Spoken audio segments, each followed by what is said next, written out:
नमस्कार, मैं श्यामगिरी। आप देख रहे हैं टीवी टीएफडी न्यूज 24। टीवी टीएफडी न्यूज 24 में आप सभी दर्शकों का स्वागत है। मोदी सरकार जिस तरह से उलझने लगी है, उलझते ही जा रही है, और चंद्रबाबू नायडू की जो चेतावनी या अल्टीमेटम मोदी सरकार को मिल रहा है, और राहुल गांधी मोदी सरकार गिर जाएगी की बात जो कर रहे हैं, इन तीनों चीजों को हम लोगों को एक बार समझने की जरूरत है कि आखिर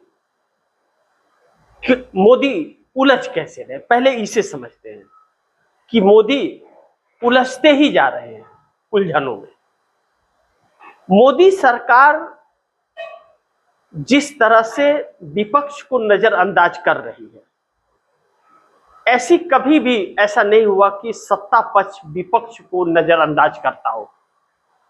विपक्ष के बातों को सरकार को सुनना पड़ता है, सर्वदलीय बैठक भी बुलाना पड़ता है, विचार भी उस पर करना पड़ता है, उसमें कुछ फेरबदल करके किसी भी मुद्दे पर चर्चा भी किया जाता है। लेकिन मोदी सरकार लगातार विपक्ष को नेगलेक्ट करके और बगैर चर्चा का कोई भी काम कर रही है।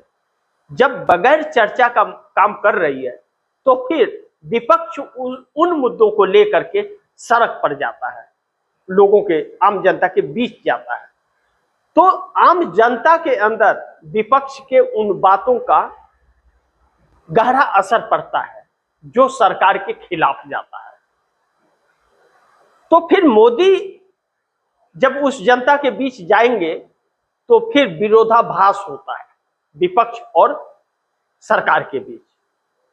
ऐसे में जब उसका असर, मोदी के किए हुए फैसले का असर आम जनता पर पड़ने लगता है और विपक्ष उन्हीं बातों को जनता के बीच कहता है, तो विपक्ष का भरोसा उस जनता के बीच कायम हो जाता है और सरकार से भरोसा उठ जाता है। सोचिए, एक तो विपक्ष के उम्मीदों पर खड़ी नहीं उतरी सरकार, चर्चा नहीं की, सदन का मर्यादा भी गया और जनता के बीच क्रेज भी गया। कैसे उलझ गए, कई जगहों से वह सवालों में आ गए, कई सवाल खड़े हो गए कि सदन में बात नहीं करने देते, सुनते नहीं, चर्चा नहीं करते। विपक्ष जाकर के वहां बोलता है, लोगों के अंदर भावनाओं इनके खिलाफ होती है। उसके बाद सरकार जाती है, बेइज्जती अपनी कराती है और उससे प्रताड़ित लोग होते हैं। अब अमेरिकी ट्रेड डील जो हुआ, अमेरिकी ट्रेड डील इस देश के किसान और बेरोजगारों के लिए एक ऐसा संकट पैदा करेगा, आपातकाल वाली परिस्थिति, आर्थिक संकट, जिसको लेकर के कोटक महिंद्रा के फाउंडर उदय महिंद्रा ने जैसे कहा, शॉक, बहुत बड़ा शॉक लगने वाला है।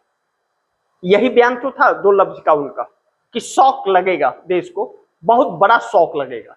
और राहुल गांधी ने क्या कहा, बहुत बड़ा आर्थिक तूफान आने वाला है।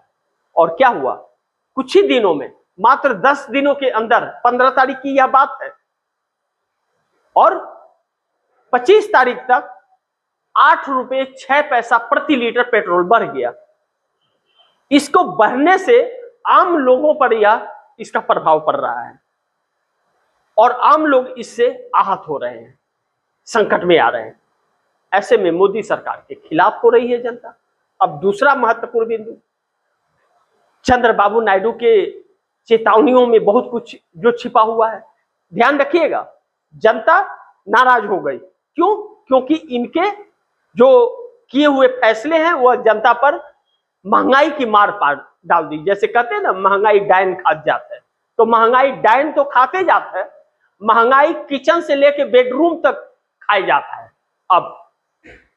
अब चेतावनी मोदी चंद्रबाबू नायडू की। अब जिस तरह से सीजेपी कॉकरोच का उदय हुआ, कैसे? सुप्रीम कोर्ट के कहने के बाद सुप्रीम कोर्ट ने बेरोजगार को और पत्रकारों को कॉकरोच कह दिया, जो सरकार की बात नहीं सुनते और सरकार के खिलाफ खबरें करते हैं। सरकार पर सवाल उठाते हैं, सवाल पूछते हैं, आलोचक हैं, उन्हें काकरोच कह दिया। अब इस पर सोशल मीडिया एक्टिव हुआ और सोशल मीडिया पर सीजेपी बन गया, काकरोच जनता पार्टी। हालांकि वह कोई राजनीतिक दल नहीं है, उसका कोई आधार नहीं है, कुछ उसका है नहीं, लेकिन उससे एक जो निर्णय और फैसला या एक माहौल जो निकला और जो पता चला, उससे यह पता चला कि हालांकि इस देश के युवाओं के अंदर आक्रोश उत्पन्न जो हो रहा है वह बहुत भारी मात्रा में हो रहा है, क्योंकि उसके फॉलोअर्स 2.5 करोड़ से ऊपर जो गए 90% भारत के थे। तो 90% भारत का मतलब कि वह 20 से लेकर के और 40 के उम्र के बीच के वह लोग हैं। और जब इस उम्र के लोग हैं तो वह क्या है, बेरोजगारी से और महंगाई से परेशान है और पेपर लीक से परेशान है। अब इनके बीच जो तालमेल बना, कांग्रेस पूरी तरह से यूथ कांग्रेस सड़कों पर उतर गई, क्योंकि चूंकि इंडिया गठबंधन एक नहीं था और इंडिया गठबंधन के घटक दल जो हैं उनकी हिम्मत नहीं है, साहस नहीं है कि मोदी सरकार का सामना कर सके। तो कांग्रेस उतरी। राहुल ने क्या कहा था, इसे कांग्रेस ही हराएगी, क्योंकि उसके पास पूरे देश में कैडर है कांग्रेस के पास। और यूथ कांग्रेस ने मोर्चा संभाला, और मोर्चा जो संभाला, आप दर्शकों को मैं बताऊं, 15 सालों के अंदर कांग्रेस का ऐसा प्रदर्शन और ऐसा मोर्चा दिखा नहीं, जो हजारों की संख्या में हर राज्यों में लगातार प्रतिदिन उतर रहे हैं। उससे वह युवा एक हो गए। आपने काकरोच जनता पार्टी के सोशल मीडिया हैंडल पर बैंड तो लगा दिया, लेकिन उन युवाओं को आप नहीं रोक पाए जिनके अंदर गुस्सा पनप रहा था। तो चंद्रबाबू नायडू ने सरकार को चेतावनी दी, कहा कि आप युवाओं के भावनाओं को और उनके जरूरतों को दबाकर और नजरअंदाज करके बच नहीं सकते। अगर वह भयावह हुआ और वह सड़क तक पहुंच गए तो आपका प्रशासन भी रोक नहीं पाएगा, फिर उसका रिएक्शन बहुत बुरा हो सकता है। परिणाम, उनके आक्रोश को रोका नहीं जा सकता। और यह चीज तमिलनाडु के अंदर चुनाव में देखने को मिला। यह आकलन चंद्रबाबू नायडू का है। यह उन्होंने दो टुक्का कि अब आप अगर ऐसा करते हैं, उन्हें रोकते हैं या उनके भावनाओं के साथ खेलते हैं, तो हम आपके साथ नहीं हैं, हम आपका साथ छोड़ रहे हैं। यानी कि 18 सांसद कहां गए, खुश हो।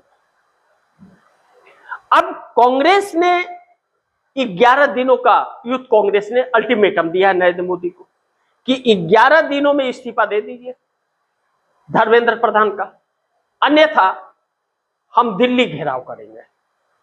तो किसान समुदाय 5 लाख दिल्ली के सड़क पर उतरा था, तो सरकार घुटने के बल आकर के थूक के चाटी, 3 कृषि कानून को वापस लिया, तब वह किसान गए थे।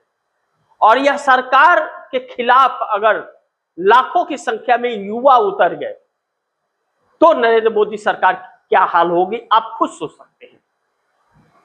ऐसे में चंद्रबाबू नायडू किसी भी कीमत पर मोदी का साथ नहीं देंगे। सबसे पहले छोड़ने वाले चंद्रबाबू नायडू होंगे, क्योंकि इसका असर आंध्र प्रदेश में सबसे ज्यादा पड़ेगा और आंध्र प्रदेश में भी वह प्रदर्शन होगा, क्योंकि चंद्रबाबू नायडू अहम सहयोगी हैं और इस बात का डर चंद्रबाबू नायडू को है। तो चंद्रबाबू नायडू अल्टीमेटम दे रहे, चेतावनियां दे रहे हैं। लेकिन अब मोदी सरकार गिर जाएगी, राहुल गांधी का कहना, इसमें भी कोई शक नहीं है। राहुल गांधी ने बहुत सटीक बातें की है। राहुल गांधी ने सरकार गिरने की बात कही है, सरकार बनाने की बात नहीं की है। सरकार बनाने के लिए 40 सांसदों की जरूरत पड़ेगी, लेकिन गिरने के लिए चंद्रबाबू नायडू काफी है। ऐसे में नीतीश कुमार का तो कोई महत्व ही नहीं रह जाएगा और नीतीश कुमार की पार्टी खुद भी संकट में फंसी हुई है।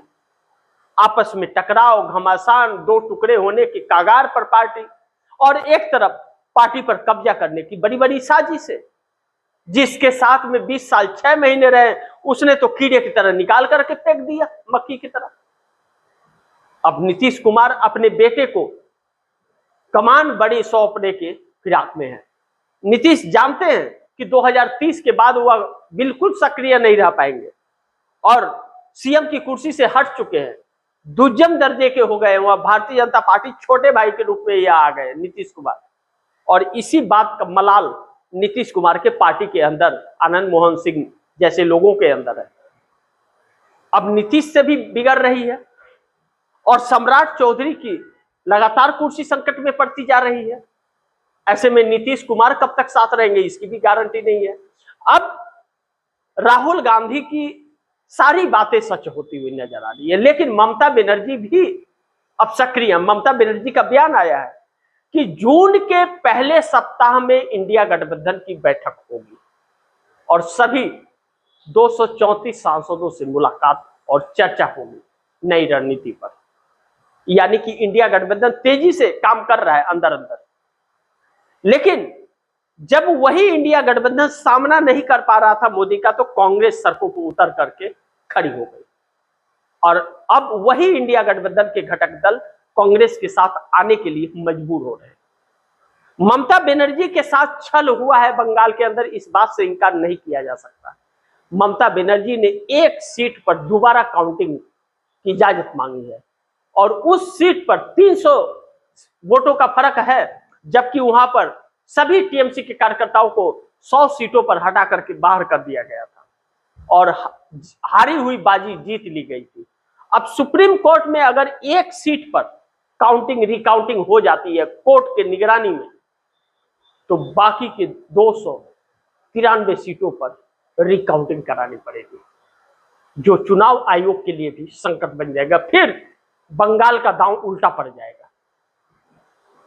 ऐसे में मोदी सरकार और संकट में, और अब युवा सड़क पर, यानी कि रास्ता नायडू बदलने को मजबूर हो जाएंगे। और जिस दिन बदल गए, यानी कि आप 15 दिनों के बाद तस्वीर जो देखेंगे वह मोदी सरकार के गिरने वाली तस्वीर होगी कि वह उस तरफ बहुत तेजी से जा रही है जिधर सरकार गिरने का रास्ता जाता है।